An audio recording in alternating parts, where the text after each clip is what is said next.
అందరూ ఎలా ఉన్నారు? బాగున్నారా? నేను బాగున్నాను ఫ్రెండ్స్. ఇదేంటనుకుంటున్నారా? ఏ బజ్జీలు కాదు, ఏ మంచూరియాలు కాదండి. ఇదైతే ఫ్రై, కాలీఫ్లవర్ ఫ్రై. డిఫరెంట్గా చేసుకోవచ్చు. మనం మామూలుగా చాలామంది ఏం చేస్తారంటే కాలీఫ్లవర్ ఫ్రైని మామూలుగా పోపు వేసేసుకుని వేయించేసుకుంటూ ఉంటారు. ఉల్లిపాయలు వేసుకుని, పచ్చిమిరపకాయలు వేసేసుకుని, ఆ తర్వాత కాలీఫ్లవర్ వేసుకుని ఉప్పు కారం జల్లేసుకుంటారు. అలా కాకుండా నేనేం చేస్తున్నానంటే ఈ కాలీఫ్లవర్ ఫ్రైని నేను ఇలా కొంచెం బియ్యం పిండి, అలాగే శనగపిండి, ఒక 2 స్పూన్స్, 2 to 3 స్పూన్స్ బియ్యం పిండి వేస్తే 1 పెద్ద స్పూన్, 3 స్పూన్స్ పెద్ద స్పూన్స్తో మన గోధుమ పిండి అంటున్నాను, బియ్యం పిండి వేస్తే శనగపిండి మాత్రం 1 స్పూన్ వేయాలి, 1.5 స్పూన్. సో అంటే బియ్యం పిండి కన్నా కొంచెం తక్కువలో మన శనగపిండి ఉండాలి. సో 4 స్పూన్స్ బియ్యం పిండి వేశారనుకోండి, 2 స్పూన్సే శనగపిండి ఉండాలి.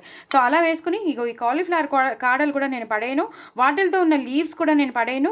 వాటిని కూడా ఇలా సన్నగా బాగా కడిగేసి తరిగి పెట్టుకున్నాను. కాలీఫ్లవర్ కూడా ఇలా పువ్వుల్లా ఉండాలి, ఎందుకంటే మనం చేసేది ఫ్రై కాబట్టి ఇలా పువ్వుల్లా ఉండాలి. ఉప్పు, కారం, జీలకర్ర, ఈ శనగపిండి, బియ్యం పిండి ఇవే వేశాను. అల్లం వెల్లుల్లి పేస్ట్ మనం ఉల్లిపాయలు వేయించేటప్పుడు వేస్తాం కాబట్టి ఇప్పుడు ఇంక ఇందులో ఈ బ్యాటర్లో వేయట్లేదు. ఈ బ్యాటర్ని పూర్తిగా ఈ మనం వేసిన ఏవైతే పిండిలు ఉన్నాయో, బియ్యం పిండి కానీ, శనగపిండి కానీ, జీలకర్ర కానీ, ఉప్పు, కారం అన్నీ ఇలా కలిపేసుకుని ఇప్పుడు నేను వీటిల్ని నూనెలో ఫ్రై చేసేస్తాను అనమాట. ఇవి బాగా నూనెలో ఫ్రై అయిపోయాక అప్పుడు నేను ఇలా తరిగి పెట్టుకున్న ఉల్లిపాయలు, పచ్చిమిరపకాయలు వేసేసి ఇవి బాగా వేగిపోయాక అప్పుడు వీటిని ఆ ఫ్రైలో కలిపేస్తాను. సో చాలా డిఫరెంట్గా ఉంటుంది, చాలా చాలా బాగుంటుంది, చాలా అంటే చాలా టేస్టీగా ఉంటుంది. పిల్లలైతే చాలా చాలా ఎంజాయ్ చేస్తారు. మరి ఇంకెందుకు ఆలస్యం, వీటిని వేయించేటప్పుడు మీకు చూపిస్తాను. సరే కదండి, బాండి పెట్టేసుకున్నాను, తగినంత నూనె కూడా వేసేసుకున్నాను. ఇప్పుడు ఆ బ్యాటర్స్ అన్నీ నేను ఏమైతే వేసానో అవన్నీ కూడా ఆ కాలీఫ్లవర్కి పట్టేటట్టు వేసేసాను. అలా పూర్తిగా బజ్జీలాగా తడుపుకోకూడదు, చాలా అంటే తడిసిందా లేదా అన్నట్టు తడుపుకోవాలి, అంతేగాని పూర్తిగా బజ్జీల్లా మాత్రం తడుపుకోకూడదు. చూసారు కదా, నేను మీకు కనిపిస్తుంది కదా, అలా తడుపుకోవాలి. సో ఇప్పుడు హ్యాపీగా ఇవన్నీ మనం వేయించేసుకుందాం. ఒక 2-3 విడతలు హ్యాపీగా వేగిపోతుంది. వీటిని ఏం వేడి నీళ్ళలో కడగక్కర్లేదు, చక్కగా మాత్రం పురుగులు లేకుండా మాత్రం మీరు చూసేసుకుంటే సరిపోతుంది. వేడి నీళ్ళలో పెట్టి ఉడికించడాలు అలాంటివి ఏమీ అక్కర్లేదు, జస్ట్ మామూలుగా కడిగేసుకుంటే సరిపోతుంది. ఈ ఉన్న పొడి కూడా ఇందులో వేసేస్తాం. ఈ బియ్యం పిండి కానీ శనగపిండిది కానీ ఉండిపోతుంది కదా, అది కూడా వేసేస్తాను. ఇప్పుడు పూర్తిగా ఇలాగా ఫ్రై చేసేసుకుందాం. కొంచెం నూనె బాగానే పడుతుంది, ఎందుకంటే ఫ్రై అవ్వాలి కాబట్టి. ఇందులో మనకి బియ్యం పిండిను శనగపిండి శనగపిండితో కలిపాం కదా, సో కొంచెం పడుతుంది, అందుకని ఇలా వేయించాలి. ఒక 2-3 విడతలు అయితే పడుతుంది. ఒక్కొక్కటి ఇలా సిమ్లో పెట్టేసుకుని 5 మినిట్స్ కానీ 3 మినిట్స్ కానీ వదిలేస్తూ ఉంటే, మూత పెట్టుకోండి, నేనైతే పెట్టను. అలా వదిలేస్తూ ఉంటే అవి వేగుతూ ఉంటాయి. కొంచెం నూనె పడుతుందండి, నేను చెప్పాను కదా కొంచెం నూనె పడుతుందని. సో ఇప్పుడు బాగా వేగుతూ ఉంటాయి. కొంచెం మీడియంలో కూడా పెట్టుకోవచ్చు, మీరు అక్కడే ఉంటే మాత్రం మీడియంలో కూడా పెట్టుకోవచ్చు, ఓకేనా? సో మీడియంలో పెట్టుకుని 2-3 విడతల తర్వాత అవి బాగా వేగిపోతాయి. వేగిపోయాక అప్పుడు నెక్స్ట్ ప్రొసీజర్ మీకు చూపిస్తాను. సో నేను అదే బాండి పెట్టేసుకున్నానండి, కాలీఫ్లవర్ వేయించి పెట్టేసుకున్నాను. మనం వేసిన బియ్యం పిండి, ఉప్పు, కారం, శనగపిండితో వేయించి పెట్టుకున్నాం కదా, అవి వేయించి పెట్టేసుకున్నాను. అదే బాండి పెట్టేశాను, అందులో తగినంత నూనె వేసేసుకున్నాను. ఇప్పుడు పోపు వేసేద్దాం. జీలకర్ర, జస్ట్ లవంగాలు, ఇంకా వెల్లుల్లిపాయలు, ఇంకా వేరే దాల్చిన చెక్క, ఇలాచి అవేం వేయక్కర్లేదు. జస్ట్ లవంగాలు, ఒక 4-5 లవంగాలు, వెల్లుల్లిపాయలు, జీలకర్ర, ఇవి వేసి ఒక్కసారి ఇలా వేయించేసుకోవాలి. చాలా సింపుల్గా చేసేసుకోవచ్చు అండి, చాలా అంటే చాలా సింపుల్గా. బట్ రొటీన్గా మనం చేసుకునే ఫ్రై కాకుండా ఇలా కొంచెం మసాలాదార్, కొంచెం బ్యాటర్తో ఉన్నదైతే పిల్లలు కూడా ఇష్టపడి తింటారు కదా, అందుకు. అలాగే తగినన్ని పచ్చిమిరపకాయలు ఎక్కువ వేసుకుంటున్నాను నేను, సో దట్ అవి బాగా వేగిపోయాక ఇందులో చాలా బాగుంటాయి. మనం కొరుక్కుని కూడా తినచ్చు, అందుకని నేను ఎక్కువ పచ్చిమిరపకాయలు వేస్తున్నాను. సో అవి కూడా వేసేసి ఇలా వేయించుకోవాలి. కావాలంటే మనం కొంచెం నూనె వేసుకోవచ్చు, నో ప్రాబ్లం, ఎందుకంటే ఇంకా ఉల్లిపాయలు మనం వేయాలి కాబట్టి కొంచెం నూనె వేసాను. ఇప్పుడు మనం వేయించేసుకుందాం. ఇప్పుడు నేను కొంచెం హైలో పెట్టుకున్నాను, దీన్ని ఇలా వేయించేసుకుంటానండి. ఇవి కొంచెం కలర్ మారాలి, కలర్ మారాక మీకు మళ్ళీ చూపిస్తాను. సో బాగా పచ్చిమిరపకాయలు వేగిపోయాయి, టప్ మంటున్నాయి. ఇప్పుడు మనం ఉల్లిపాయలు వేసేసుకుందాం. ఉల్లిపాయలు సన్నగా తరగకూడదు, ఇలాగే తరుక్కోవాలి, సో దట్ మనకి అవి తింటుంటే మనకి రావాలన్నమాట. మరి సన్నగా తరిగేస్తే ఏమవుతుందంటే మనకి అందదు, నోటికి అందవు. కొంచెం నోటికి కూడా అందుతూ ఉండాలి అంటే మాత్రం ఇలా కొంచెం పెద్దగా తరుక్కోవాలి, ఇలా స్లైసెస్గా తరుక్కోవాలి. ఇప్పుడు నేను మళ్ళీ హైలో పెట్టుకుంటాను. ఇప్పుడు పసుపు వేసేస్తాను, పసుపు అలాగే కొంచెం వేగాక అల్లం వెల్లుల్లి పేస్ట్ వేస్తాను. ఇంకా వేగాలి కదా, ఇది పూర్తిగా వేగాక ట్రాన్స్పరెంట్ అయ్యాక మీకు మళ్ళీ చూపిస్తాను. చూసారు కదండి, బాగా ఉల్లిపాయలు వేగాలి, మంచిగా ట్రాన్స్పరెంట్ అయిపోవాలి. ఎక్కువ నూనె ఇప్పుడు ఇంకా వేయకండి, ఎందుకంటే మనం ఆ కాలీఫ్లవర్ ఏదైతే ఫ్రై చేసామో అందులో నూనె ఉండిపోతుంది కాబట్టి ఇప్పుడు ఇక్కడ తగ్గించుకోండి, వేగేటట్టు చేసుకోండి. కొంచెం హైలో కానీ మీడియంలో పెట్టుకుంటే తొందరగా వేగిపోతాయి. ఎక్కువ అప్పుడు నూనె అవసరం ఉండదు. సిమ్లో పెడితే ఏంటంటే కొంచెం కావాలి అనిపిస్తుంది.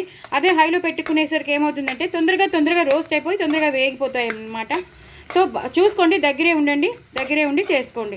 సో ఒక్కసారి ఇలా ట్రాన్స్పరెంట్గా మారిపోయాక మనం అల్లం వెల్లుల్లి పేస్ట్ వేస్తాను. నేను హైలో పెట్టుకున్నానని చెప్పాను కదా, అల్లం వెల్లుల్లి పేస్ట్ మా ఇంట్లో ఉన్న అల్లం వెల్లుల్లి పేస్ట్ వేసేస్తున్నాను. ఇది చాలా పంజెంట్ ఉంటుంది, కొంచెం వేస్తే చాలు మొత్తం పట్టేస్తుంది. నేను అందుకే ఎక్కువ తీసుకోలేదు, ఇది సరిపోతుంది. ఇది ఇలా మొత్తం ఈ ఉల్లిపాయలు ఈ పచ్చిమిరపకాయలతో పాటు ఇలా వేయించేసుకోవాలి. మంచి వాసన వస్తుంది. ఇప్పుడు కొంచెం కరివేపాకు వేసేసుకుందాం. కరివేపాకు మస్ట్ అండి, కరివేపాకు ఉంటే కరివేపాకు లేదా పుదీనా వేసినా కూడా బాగుంటుంది. నేను కరివేపాకు వేసాను. ఇవి ఇలా వేయించేసుకోవాలి. సో ఇవి బాగా వేగిపోయాయి కదండి. ఇప్పుడు మనం ఏం చేస్తామంటే ఉల్లిపాయలు బాగా వేగిపోయి మంచిగా ఉన్నాయి ట్రాన్స్పరెంట్గా. సో అల్లం వెల్లుల్లి పేస్ట్ కూడా పట్టేసింది, బాగా వేగిపోయింది కూడా, మంచి వాసన వస్తుంది, పచ్చి వాసన కూడా పోయింది. ఇప్పుడు మనం ఇలా ఫ్రై చేసి పెట్టుకున్న కాలీఫ్లవర్ని నెమ్మదిగా ఇందులోకి దింపేసుకుందాం. చూసారు కదా ఎంత నూనె ఉండిపోతుంది, అందుకే ఇంకా వేయద్దు అని చెప్పాను. సో వీటిల్ని కింద నుంచి పైనుంచి కిందకి ఇలాగా కలిపేసుకోవాలి. ఇలా కలిపేసుకుని 2 నిమిషాలు ఇలా ఉంచాలి. ఒక 2-3 విడతలు ఇలా ఉంచేస్తే మంచిగా కాలీఫ్లవర్ కూడా ఫ్రై అవుతాయి, అలాగే ఉల్లిపాయలు కూడా ఫ్రై అవుతాయి. వెంటనే ఉప్పు కారం వేయకండి, ఇంకొంచెం ఉప్పు కారం పడుతుంది, ఎందుకంటే మనం బ్యాటర్లో కలిపాము, పైనుంచి కూడా వేయాలి కాబట్టి కొంచెం ఉప్పు కారం వేయాలి, గరం మసాలా పౌడర్ వేయాలి కాబట్టి కొంచెం వేగాలి. ఒక 2-3 విడతలు అలా వదిలేస్తే సిమ్లో పెట్టి అవి మంచిగా మగ్గిపోతాయి, మంచి మసాలా అంతా బాగా పట్టేస్తుంది అనమాట. నెక్స్ట్ ప్రొసీజర్ మళ్ళీ మీకు చూపిస్తాను.